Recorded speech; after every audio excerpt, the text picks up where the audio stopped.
الملحن عزيز الشافعي، وبعد صدور أغنيته والله أبدا أجدد أعماله مع الهضبة عمرو دياب، واللي قدموا فيها ملحمة موسيقية جديدة من نوعها على ودن المستمع، نشر بوست افتكروا الكثيرين إنه رد على كلام عمرو مصطفى بخصوص مطرب الذكاء الاصطناعي.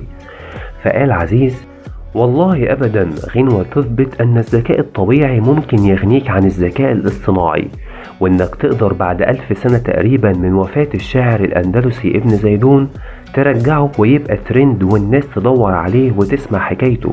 تجربة جديدة حاولت بتقديمها أكثر الشكل المتعارف عليه للغنوة المصرية في الكام عقد اللي فاتوا، ومن حسن حظي وحظ الغنوة إن عمرو دياب يصدق في التجربة دي ويقدمها. التوزيع الموسيقي للغنوة للموزع الكبير عادل حقي، ورؤية الهضبة معاه أكيد في إن المزيكا كمان تبقى فيها تجربة جديدة على الودن العربية وعلى ودني أنا شخصيا. ومتفهم جدا الصدمة أو المفاجأة اللي واضحة في ردود الأفعال، سواء اللي حب الأغنية وطلعها السما ودول الأغلبية الحمد لله، أو اللي مفهمهاش وده طبيعي جدا، أو اللي محبهاش.